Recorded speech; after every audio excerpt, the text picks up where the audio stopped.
అందరికీ నమస్కారం. ఆయుర్వేద ఆహార కార్యక్రమానికి స్వాగతం. సమయాన్ని ఆహ్లాదకరంగా గడపాలన్నా, బంధువుల్ని పదిలంగా కాపాడుకోవాలి అన్నా, మనం ఆనందంగా ఎంజాయ్ చేయాలి అన్నా ఏం కావాలి? ఆరోగ్యం. అదేనండి, మనం ఆరోగ్యంగా ఉంటే ఇవన్నీ హ్యాపీగా ఈజీగా చేసేయచ్చు అనమాట. అలా మీ అందరికీ ఆరోగ్యాన్ని అందించే పనిలోనే మా ఆయుర్వేద ఆహార కార్యక్రమం అనేది ఉందన్నమాట. సో ఆయుర్వేద ఆహార కార్యక్రమంలో మీ అందరికీ తెలిసినట్టుగానే మన సీనియర్ ఆయుర్వేదిక్ డాక్టర్ శిరీష గారు మంచి మంచి ఆరోగ్యాన్ని ఇచ్చేటువంటివి, ఉపయుక్తకరమైనటువంటివి రెసిపీస్ని అందిస్తున్నారు. అంతేకాకుండా రుచిని కూడా. మరి ఈరోజు కూడా ఎవరి కోసం ఎలాంటి రెసిపీని అందిస్తున్నారో మేడం అడిగి తెలుసుకుందాం. Hello ma'am. హలో కుమారి, ఎలా ఉన్నారు? ఎలా ఉన్నా? నేను కూడా చాలా బాగున్నాను మ్యామ్. సో స్టార్ట్ చేద్దామా? స్టార్ట్ చేస్తాను. ఓకే. సో ఇప్పుడు మన ఆయుర్వేద ఆహార కార్యక్రమంలో మేలైన రుచులు.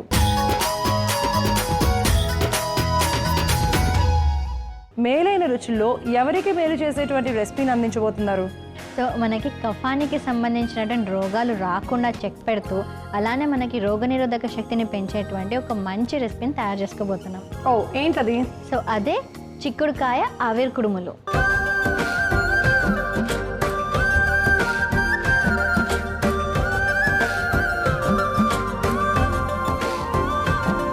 సో చిక్కుడుకాయ కాంబినేషన్లో ఆవిరి కుడుములు ఎలా ఉంటాయి అబ్బా కదా? నాకు కూడా అదే డౌట్గా ఉంది. సో చూద్దాం దాంట్లో ఎలాంటి ఔషధ గుణాలు ఉన్నాయి, ఆ టేస్ట్ ఎలా ఉంటుంది అనేది తెలుసుకుందాము. సో కావాల్సిన పదార్థాలు అయితే చెప్పేస్తాను. ఉడికించిన చిక్కుడుకాయలు, బియ్యపిండి, ఉల్లికాడలు, కొత్తిమీర, జీలకర్ర, పచ్చిమిర్చి, సైంధవ లవణం. కావాల్సిన పదార్థాలు తెలుసుకున్నాం కదా, ఎలా తయారు చేయాలి ఏంటి అనేది కూడా చూసేద్దాం. సో మ్యామ్ ముందుగా ఏం చేద్దాం? చాలా ఇంట్రెస్టింగ్గా ఉంది అసలు నాకు చిక్కుడుకాయలు కూర అంటే చాలా ఇష్టం యాక్చువల్లీ. మంచిగా గింజలు తగులుతూ. యాక్చువల్గా అందరు కూడా ఆవిరి కుడుములు తింటారు, కొంచెం బలంగా ఉండడానికి చిన్నపిల్లలకి ఎక్కువగా పెడుతూ ఉంటారు. సో దాంట్లో మనం ఈ చిక్కుడుకాయలను యాడ్ చేస్తే మనకి బ్రెయిన్ పవర్ పెరుగుతుంది, అలానే మనకి చాలా బలంగా కూడా ఉంటుంది అన్నమాట. సూపర్ కదా. సో ఫస్ట్ అయితే ప్రాసెస్ స్టార్ట్ చేసేద్దాం. మ్యామ్ ఆవిరి కుడుములు అంటున్నారు కదా, ఇట్లా గిన్నె ఏమైనా ఫస్ట్ మనం ఏం చేద్దామంటే ఉడికించుకున్నటువంటి చిక్కుడుకాయ ముక్కలు ఉన్నాయి కదా, సో అలానే పచ్చిమిర్చి ఉన్నాయి కదా, వాటి అన్నింటి కూడా మనం పేస్ట్ లాగా చేసేసుకుందాం. గ్రైండ్ పేస్ట్ చేసుకోవాలి అయితే.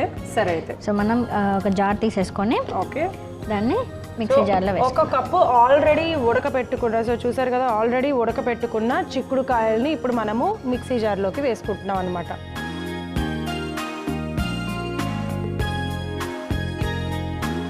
ఓకే. దాంతోపాటు ఏమన్నారు? దాంతోపాటు పచ్చిమిర్చి మొత్తం వేసేస్తున్నాం. సో పచ్చిమిర్చి. సో ఈ మిశ్రమాన్ని అంతా కూడా ఇప్పుడు మనం చక్కగా పేస్ట్ లాగా చేసేసుకుందాం. సో ఇప్పుడు మనం గ్రైండ్ చేసుకున్నటువంటి మిశ్రమం చూడండి ఎంత చక్కగా పేస్ట్ లాగా తయారైపోయింది కదా. ఓకే. సో దీన్ని ఇలా మనం పక్కన పెట్టేసుకుందాం.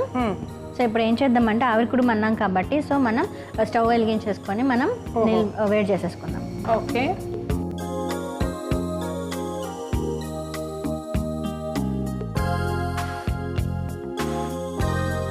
నీళ్ళు అయితే కొన్ని ఇన్ని పోసాను, సరిపోతాయి కదా? సరిపోతాయి. ఓకే. సో ఆల్రెడీ గిన్నెలో నేను నీళ్ళు పోసేసి పెట్టేశాను అబ్బా. మనం ఏంటంటే మూత కూడా పెట్టేసుకుందాము. సో ఇలా పెట్టుకుంటూ ఉంటే నీళ్ళు కూడా చక్కగా వేడవుతూ ఉంటాయి. ఈ లోపల ఏం చేయాలి మేము? నేను గిన్నె కూడా రెడీ చేసి పెట్టుకున్నాను. సో ఇప్పుడు మనం ఏం చేద్దామంటే మనం ఇలా మిక్సీ జార్లో పేస్ట్ లాగా చేసుకొని పెట్టుకున్నాం కదా, సో ఈ మిశ్రమాన్ని తర్వాత మనకున్న ఇంగ్రీడియంట్స్ అన్నీ కూడా ఒక్కొక్కటి కలిపేసుకొని మనం ముద్దలాగా చేసేసుకున్నాం. ఓకే.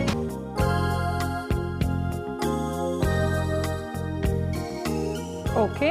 సో నేను ఫస్ట్ ఆఫ్ ఆల్ మనం తయారు చేసుకున్నటువంటి ఈ ఉడకపెట్టిన చిక్కుడుకాయలు అలాగే పచ్చిమిర్చి ఏదైతే వేసుకున్నామో మిక్సీ జార్లో అదంతా మనం ముందుగా బౌల్లోకి తీసేసుకుందాం. ఆ తర్వాత బియ్యపిండి ఎంత ఏమంటారు? సో బియ్యపిండి మనం చూసుకుంటూ కలుపుకోవాలి. అంటే మనకి ఆవిరి కుడుము రావడానికి ఎంతైతే కన్సిస్టెన్సీ అంటే ముద్దలాగా రావడానికి ఎంతైతే పడుతుందో సో అలా చూసుకుంటూ మనం కలుపుకోవాలి. ఓకే. ఒక హాఫ్ అయితే వేసాను ఫస్ట్ అయితే కనుక. అలాగే ఈ స్ప్రింగ్ ఆనియన్స్ కూడా మొత్తం వేసి, ఉల్లికాడల ముక్కలు ఒక హాఫ్ కప్ ఉంది, అది కూడా మొత్తం వేసేసుకుందాము. ఆల్రెడీ కడిగి పెట్టేసుకున్నాము. సో అంతేకాకుండా జీలకర్ర ఒక స్పూన్ వేసేద్దాం. సో జీలకర్ర ఒక స్పూన్ వేసుకుంటున్నాము. అండ్ కొత్తిమీర కూడా కంప్లీట్గా ఒక కప్పు వేసేసుకుంటున్నాము. అలాగే సైంధవ లవణం తగినంత. ఇవన్నీ వేసుకున్నాం కాబట్టి మనం ఫస్ట్ అయితే కనుక దీంట్లో కలుపుకుందాం. ఐ గెస్ సరిపోతుంది మ్యామ్. మనం వేసిన బియ్యపిండి అనేది సరిపోతుంది. సో ఇప్పుడు ఏం చేయాలి? సో ఇప్పుడు మనం వీలైతే కొంచెం నీళ్ళు కూడా వేసుకుందాము అవసరమైతే. సరిపోతుంది. సో ఇప్పుడు మనం చిన్న ముద్దల్లాగా తయారు చేసుకొని మనం ఆల్రెడీ ఇట్లా అరిటాకులతోటి ఇట్లా చిన్న డొప్పల్లాగా చేసుకున్నాం అనమాట. చూసారా ఇట్లా చిన్నగా ఒక హాఫ్ అరిటాకుని మనం ఫోల్డ్ చేసి ఒక చిన్న లవంగం కానివ్వండి, ఎలా అయినా ఒక చిన్న స్టిక్ కానీ ఏదైనా పెట్టేసి ఇట్లా చక్కగా ఒక చిన్న బౌల్ లాగా చేసేసాము. ఓకే, అంటే డైరెక్ట్ గా కాకుండా మనం ఇలా అరిటాకులో వేస్తే దానిలో ఉన్న ఔషధ గుణాలు కూడా వస్తాయి అన్నట్టుగా. Okay okay. సో ఇప్పుడు మనం ఇలా ఒక 3-4 చేసి పెట్టుకున్నాము. సో వీటిలో మనం ఇప్పుడు తయారు చేసుకున్నటువంటి మిశ్రమం ఏదైతే ఉందో మంచిగా పిండిలాగా తయారు చేసుకున్నాం కదా, దాని అంతా కూడా దీనిలో వేసేసుకున్నాం. ఓకే, సరిపోతుందా మ్యామ్? ఇలా సరిపోతుందా? ఇంకొంచెం నీళ్ళు వేస్తే బాగుంటుందా? కొంచెం లైట్గా. ఓకే, సో ఇంకొంచెం మనము చూసుకోవాలన్నమాట. అంటే మనకి ముద్దలాగా ఈజీగా ఫామ్ అవ్వడానికి సరిపడా నీళ్ళు కొంచెం సాఫ్ట్గా ఉండేటట్టుగా ప్లాన్ చేసుకోవాలి. ఇలా కలిపేసుకున్నాం కదా, ఇప్పుడు దీన్ని మనము అరిటాకుల దాంట్లో పెట్టేసుకుందాం.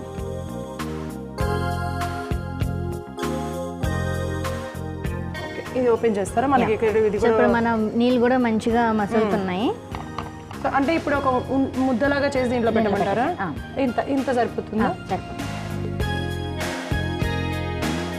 ఓకే, ఇప్పుడు పెట్టేస్తాను. ఇవి ఇలా పెట్టండి, డైరెక్ట్ పెట్టేసేయండి.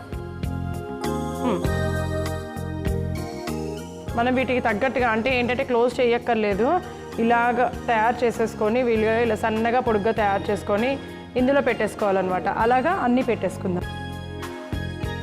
నేను ఇలా పెట్టి మూత పెట్టేస్తాను మ్యామ్. ఈ లోపల మీరు అసలు అంటే చిక్కుడుకాయ కాంబినేషన్లో ఎందుకు ఇలా కుడుములు తయారు చేస్తారు, ఎవరికి ఉపయోగం ఏంటి? సో మనకి ముఖ్యంగా చిక్కుడుకాయలు అంటేనే మనకి అధికంగా ఫైబర్ కంటెంట్ ఉంటుంది. చిన్నప్పటి నుంచి కూడా మనకి ఎక్కువగా కొంచెం ఫీవర్ వచ్చినప్పుడు తగ్గినా కూడా ఇది పత్యాహారంగా కూడా మనకి పెడుతూ ఉంటారు. ఎందుకంటే అది మనకి రోగనిరోధక శక్తిని కూడా పెంచుతుంది.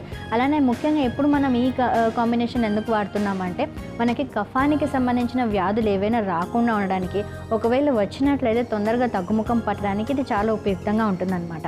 అండ్ ఎందుకంటే మనకి శరీరంలో ఉన్నటువంటి వాపులను కానివ్వండి, ఫీవర్ అంటే హైగ్రేడ్ ఫీవర్స్ ఏవైతే వస్తుంటాయో వాటిని చల్లబరచడానికి, అంటే శరీరంలో ఉన్నటువంటి అధిక ఉష్ణతను తగ్గించడానికి ఎంతో ఉపయుక్తంగా పనిచేస్తుంది. ఓకే, వేడిని తగ్గిస్తుంది బాగా. ఎగ్జాక్ట్గా. అండ్ మనం ఎండాకాలంలో కూడా ఇలా మనం ఆవిరి కుడుములు కూడా చేసుకొని తినేసేయచ్చు. అంటే వేడివేడిగా తింటాము, అంటే వేడి చేస్తుంది అన్న ప్రాపర్టీస్ ఏం లేకుండా. సో ఇదేం వేడి చేయదు, మనకి చలవ చేస్తుందనే చెప్పాలి. అండ్ కఫపిత్త దోషాలను కూడా బ్యాలెన్స్ చేస్తుంది అనమాట. ఓకే, సో కఫపిత్త దోషాలని బ్యాలెన్స్ చేస్తూ తిన్నది అరిగేటట్టుగా, అంటే ఈజీగా ఫైబర్ కంటెంట్ ఉంటూ ఇలాగా మనకి ఇంకా ఎవరికి ఏ పేషెంట్స్కి అంటే డయాబెటిక్ పేషెంట్స్ కూడా వాళ్ళందరూ కూడా స్పెషల్గా తీసుకోవచ్చు. డయాబెటిక్ పేషెంట్స్ కూడా తీసుకోవచ్చు, ఎందుకంటే ఇది మనకి గ్లైసెమిక్ ఇండెక్స్ని కూడా తక్కువ చేస్తుంది అనమాట. అంటే బ్లడ్లో ఉన్నటువంటి షుగర్ లెవెల్స్ని కూడా నార్మలైజ్ చేయడానికి ఎంతో ఉపయుక్తంగా ఉంటుంది. ఇది anti infective, anti inflammatory properties ఉంటాయని మనకి ఆధునిక శాస్త్రంలో కూడా దీని యొక్క రీసెర్చ్ మనకి ప్రూవ్ చేశాయన్నమాట. సో అండ్ గ్రీన్ కలర్ ఉంటుంది కాబట్టి ఇది ఖచ్చితంగా మనకి లివర్కి ఎంతో ఉపయుక్తంగా ఉంటుంది. అంటే మన కాలేయం యొక్క పనితీరుని ఎంతో మెరుగుపరుస్తుంది అనమాట. ఓకే, అండ్ మన బాడీలో ఉన్నటువంటి బ్యాడ్ కొలెస్ట్రాల్ని కూడా తగ్గించేస్తుంది. ఓకే, మనం రెగ్యులర్గా ఆవిరి కుడుములు వేసుకుంటూ ఉంటాం, ఇడ్లీలు తింటూ ఉంటాం. చాలామంది ఏంటంటే నూనె అనేది తగ్గించుకోవడానికి ఎక్కువగా ఎక్కడికి వెళ్ళినా కూడా ఇడ్లీని ప్రిఫర్ చేయడము, లేదంటే ఇదిగో ఇలా ఆవిరి కుడుముని ప్రిఫర్ చేయడం అనేది జరుగుతూ ఉంటుంది. కాబట్టి సో అలా వాటి ప్లేస్లో రెగ్యులర్గా తింటూ ఉంటాం. అలా కాకుండా ఇలా మనం చిక్కుడుకాయతో కనుక తయారు చేసుకున్నట్లయితే కనుక మరింత హెల్దీ కూడా, కేవలం ఇడ్లీ కంటే 10 times మోర్ అని చెప్పచ్చు. అండ్ ఎందుకంటే ఇది ఆవిరి పైన ఉడుకుతుంది ఒకటి, అండ్ ఆ చిక్కుడులో ఉన్నటువంటిది మనకి బ్రెయిన్ పవర్ని కూడా పెంచుతుంది అనమాట. అందుకని చిన్నపిల్లల్లో కూడా మనకి రెగ్యులర్గా చిక్కుడు ఎక్కువగా పెట్టినట్లయితే వాళ్ళ మానసికంగా వాళ్ళు ఎంతో చురుగ్గా ఉంటారు, అండ్ బాడీ బిల్డింగ్ కూడా ఉంటుంది అనమాట. అంటే కొంచెం బలంగా కూడా వస్తారనమాట. సో ఇలా ఆవిరి కుడుము లాగా చేసి పెట్టినట్లయితే. ఓకే, సో విన్నారు కదా, ఆవిరి కుడుములు ఇలా తయారు చేసినట్లయితే కనుక మనం చాలా ఆరోగ్యంగా ఉంటాము. మనం ఇలా ఆవిరి కుడుము ఇలా పెట్టేసాం కదా, మొత్తం అన్ని పెట్టి మూత పెట్టుకున్నాము. ఒక 5 నిమిషాలు అయింది. బట్ ఈ విధంగా మరొక 5 నిమిషాలు అంటే ఉడికేంత వరకు కూడా వెయిట్ చేయాల్సి వస్తుంది, కాబట్టి వెయిట్ చేద్దాం. సో మరి ఉడికేంత వరకు వెయిట్ చేద్దాం అని అన్నాను కదా, ఉడికాయో లేదో ఒకసారి చూద్దాము. చూద్దాం.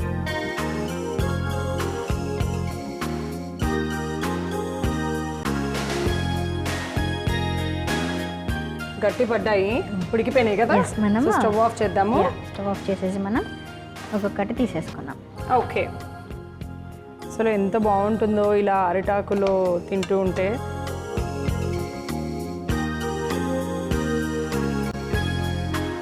వావ్, చూడ్డానికైతే భలే టెంప్టింగ్గా ఉన్నాయి మేము. నిజంగా చాలా కొత్తగా డిఫరెంట్ ఐడియా. సో ఎప్పుడు ఆవిరి కుడుములు అందరు తింటూనే ఉంటారు, కాకపోతే ఈసారి చిక్కుడుకాయని మనం ఎట్లాగైతే చూపించామో అలా చక్కగా చేసుకొని తిన్నట్లయితే మనకి ఆరోగ్యంతో పాటు మన బ్రెయిన్ కూడా చాలా బాగా పనిచేస్తుంది అండ్ ఇన్ఫెక్షన్స్ రాకుండా కూడా ఉపయుక్తంగా ఉంటుందన్నమాట. ఓకే,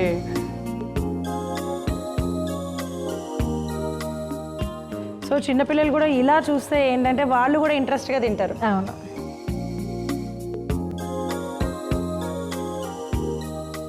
సో మనకి ఎంతో బలాన్ని ఇస్తూ అలానే మన మెదడు చురుగ్గా పనిచేయడానికి ఉపయుక్తమై మనకి శరీరంలో ఉన్నటువంటి టాక్సిన్స్ లెవెల్స్ అన్నింటిని కూడా బయటకు పంపిస్తూ మనకి రోగనిరోధక శక్తిని పెంచేటువంటి చిక్కుడుకాయ ఆవిరి కుడుములు రెడీగా ఉన్నాయి. ఓకే, సో చూడ్డానికైతే టెంప్టింగ్గా అనిపిస్తున్నాయి, ఎప్పుడెప్పుడు తిందామా అని చెప్పి నేను చాలా చాలా ఈగర్లీ వెయిటింగ్ అనమాట. ఎందుకంటే ఇలాంటివి మన హెల్త్కి చాలా ఇంపార్టెంట్. ఇప్పటి నుంచే మనం మన హెల్త్ని కాపాడుకుంటూ ఉండాలి, అప్పుడు మనం హ్యాపీగా ఉండొచ్చు.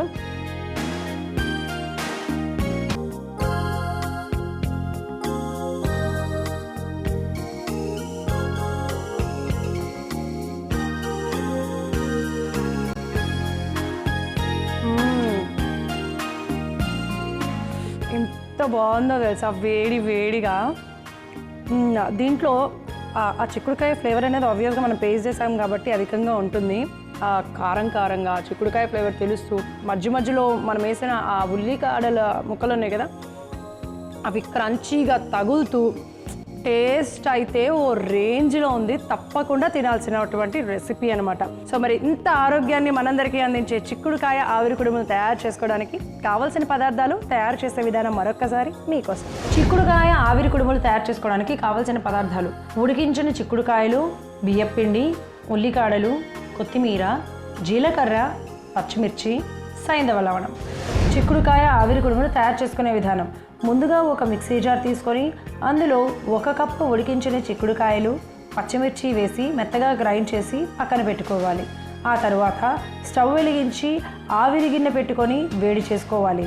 మరొక వైపు ఒక మిక్సింగ్ బౌల్ తీసుకొని అందులో గ్రైండ్ చేసుకున్న చిక్కుడుకాయ పేస్ట్, సరిపడా బియ్యపిండి, 1/2 కప్పు ఉల్లికాడలు, 1 చెంచా జీలకర్ర, చిన్న కప్పు కొత్తిమీర, రుచికి సరిపడా సైంధవ లవణం వేసి బాగా కలుపుకోవాలి. తర్వాత కలుపుకున్న మిశ్రమాన్ని అరిటాకుల్లో స్టఫ్ చేసుకొని ఆవిరి మీద ఉడికించుకొని స్టవ్ ఆఫ్ చేసి సర్వింగ్ ప్లేట్లోకి తీసుకుంటే శరీరంలో వేడిని, చెడు కొలెస్ట్రాల్ను తగ్గించి మెదడు పనితీరును మెరుగుపరిచే చిక్కుడుకాయ ఆవిరి కుడుములు రెడీ.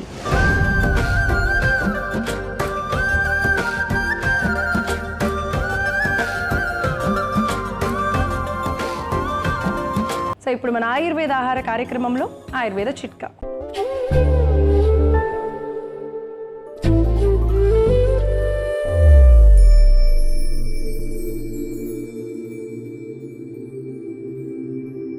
వేసవి కాలంలో మన శరీరం అధికంగా వేడితో బాధపడుతుంటుంది, అలానే కళ్ళు కూడా చాలా మంటలు వస్తూ ఉంటాయి. సో అలాంటప్పుడు ఆయుర్వేదంలో చిట్కాను పాటిస్తే వేసవికాలం అంతా మనం చల్లగా ఉండొచ్చు. ఎలా అంటే ఒక గ్లాస్ నీళ్ళల్లో గులాబీ రెక్కలనంతా వేసేసి ఒక గులాబీ పువ్వు రెక్కలన్నీ కూడా వేసేసి రాత్రంతా అలానే ఉంచి ఉదయాన్నే ఆ నీళ్ళతోటి చక్కగా మొహం కడుక్కోవడం, లేకపోతే తరచుగా ఆ నీళ్ళతోటే మనం ఫేస్ వాష్ చేసుకోవడం చేసినట్లయితే మనకి తాజాగా ఉంటాము, ముఖం అంతా కూడా చల్లగా ఉంటుంది, కళ్ళు కూడా చాలా చల్లగా ఉంటాయి అండ్ మనకి అధిక ఉష్ణత రాకుండా కూడా ఉంటుంది. సో వేసవి కాలంలో అందరూ కూడా ఈ చిట్కాను పాటించండి, ఆరోగ్యంగా ఉండండి. ఇప్పుడు మన ఆయుర్వేద ఆహార కార్యక్రమంలో సంజీవని.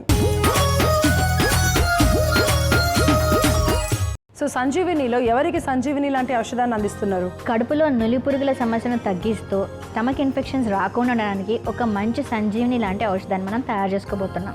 ఓకే, ఏంటి మ్యామ్ అది? సో అదే వేప శుంఠి కషాయం.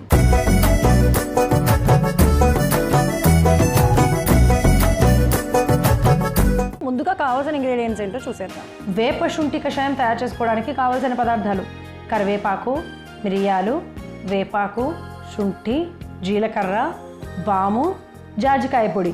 కావాల్సిన పదార్థాలు తెలుసుకున్నాం కదా. నాకు తెలిసి ఇప్పుడు మేడం చెప్పినవన్నీ కూడా ఇంట్లో ఉండేవే. మన బిర్యానీ చేసుకుని జాజికాయ కూడా ఉంటుంది, అది తెలిసి శుంఠి ఒక్కటి అటు ఇటు ఉంటుందో ఉండదో, అది లేకపోతే తెచ్చేసుకోండి. సో ఇప్పుడు ప్రాసెస్ స్టార్ట్ చేసేద్దాం. కషాయం అన్నాం కాబట్టి మనం స్టవ్ వెలిగించేసుకొని నీళ్ళు పెట్టేసుకుందాం.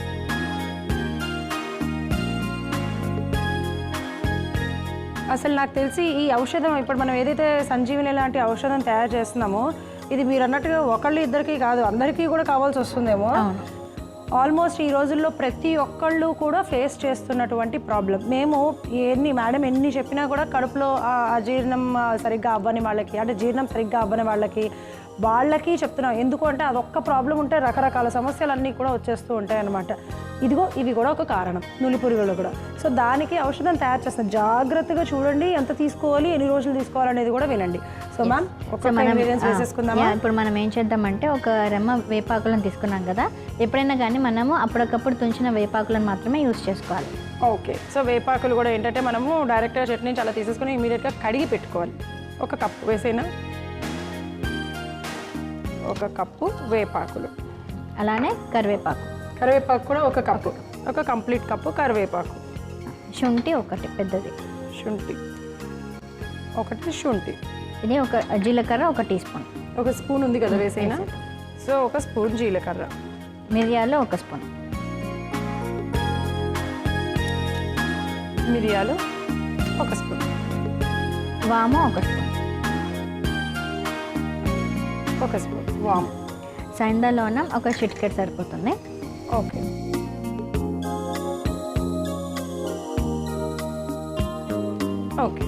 అలానే జాజికాయ పౌడర్ కూడా చిటికెడే వేసుకోవాలన్నమాట. ఎక్కువగా జాజికాయ పౌడర్ కూడా మనం వేసుకోకూడదు, అది చాలా స్ట్రాంగ్గా ఉంటుంది అనమాట. సరిపోతుంది. సో ఇప్పుడు అదంతా కూడా చక్కగా మరిగేంత వరకు కూడా మనం వెయిట్ చేయాలన్నమాట.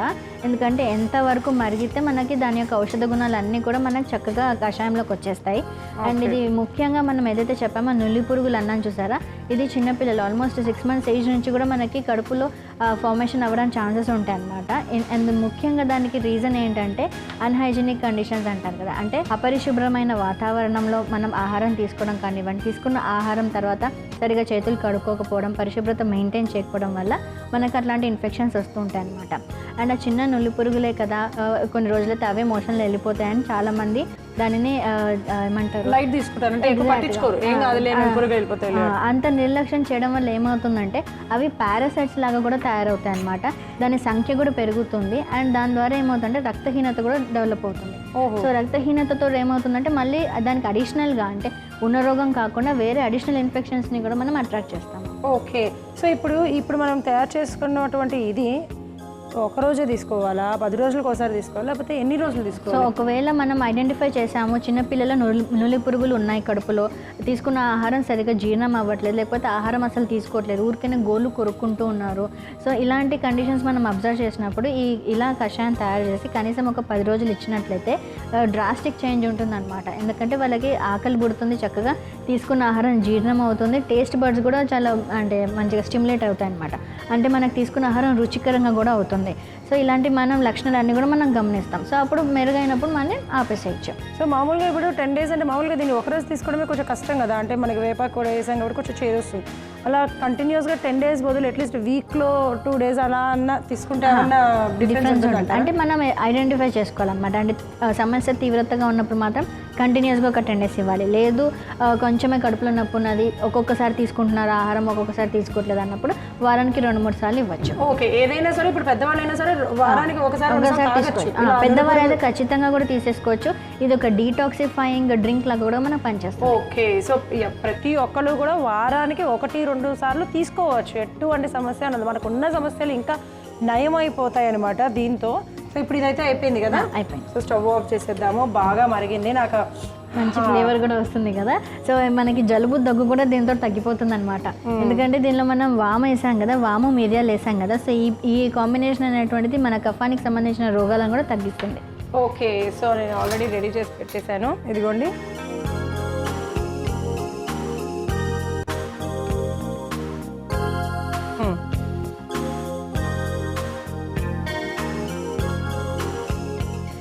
వేడిగా తాగాల, లేకపోతే ఒక గ్లాస్ తాగినప్పుడు చల్లగా తాగాల, ఎలా తాగాలి? గోరువెచ్చగా ఉన్నప్పుడు తీసుకోవాలి. ఏ కషాయం అయినా కానీ మనం గోరువెచ్చగా ఉన్నప్పుడు తీసుకుంటేనే దాని యొక్క బెనిఫిట్స్ చక్కగా ఉంటాయి. అంటే అది మన తీసుకున్న విధానాన్ని బట్టి కూడా మనకి దాని యొక్క ఎఫెక్ట్ ఉంటుంది అన్నమాట. ఓకే. ఇన్ని ప్రయోజనాలు ఉన్నటువంటి వేప శొంఠి కషాయం రెడీగా ఉంది. ఓకే. సో చూసారు కదా, వేప శుంఠి కషాయం అయితే మనం తయారు చేసేసుకున్నాం. మేడం ఆల్రెడీ చెప్పారు ఎవరెవరికి ఉపయోగపడుతుందని. అందరికీ ఉపయోగపడుతుంది. చిన్నపిల్లల్లో నులి పురుగుల సమస్య ఎక్కువగా ఉంటుంది కాబట్టి వాళ్ళు వరుస పెట్టి 10 ml, నేను ఇంకా గ్లాస్ అనుకున్నాను. సో 10 ml 10 రోజులు తీసుకుంటే కరెక్ట్గా మీకు అర్థమైపోతుంది మేడం. మీ పిల్లలు సక్రమంగా తినడము, ఆకలి వేయటము ఇలాంటివన్నీ జరుగుతూ ఉంటాయి. అలాగే మీరు కూడా వారానికి ఒకసారి తీసేసుకోవచ్చు. మరి దీనికి కావాల్సిన పదార్థాలు, తయారు చేసే విధానం మరొకసారి మీకోసం. వేప శుంఠి కషాయం తయారు చేసుకోవడానికి కావాల్సిన పదార్థాలు: కరివేపాకు, మిరియాలు, వేపాకు, శుంఠి, జీలకర్ర, వాము, జాజికాయ పొడి. వేప శుంఠి కషాయం తయారు చేసుకునే విధానం: ముందుగా స్టవ్ వెలిగించి గిన్నె పెట్టుకొని అందులో 2 గ్లాసుల నీళ్లు పోసి, తర్వాత 1 చిన్న కప్పు వేపాకు, కరివేపాకు 1 చిన్న కప్పు, శుంఠి ముక్క, 1 చెంచా జీలకర్ర, 1 చెంచా మిరియాలు, 1 చెంచా వాము, కొద్దిగా జాజికాయ పొడి, చిటికెడు సైంధవ లవణం వేసి కలిపి కాసేపు మరిగించుకొని ఆ తర్వాత స్టవ్ ఆఫ్ చేసి గ్లాస్లోకి వడపోసుకుంటే కడుపులో నులి పురుగులను అలాగే కడుపులో వచ్చే సమస్యలను తగ్గించి డైజెషన్ సక్రమంగా అయ్యేలాగా చేసే వేప శుంఠి కషాయం రెడీ.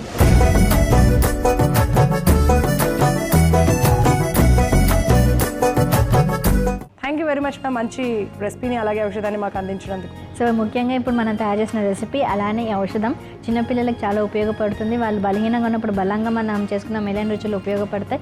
అలానే ఈ ఔషధం వాళ్ళకి నులి పురుగుల సమస్య నుంచి బాగా ఉపశమనం కలిగిస్తుంది. కాబట్టి చిన్నపిల్లలు అందరూ కూడా ఈ వీళ్ళని పాటించండి. అంటే పెద్దవాళ్ళు చిన్నపిల్లల చేత పాటించండి. అండ్ పెద్దవాళ్ళు కూడా ఈ రెసిపీస్ని ట్రై చేయండి.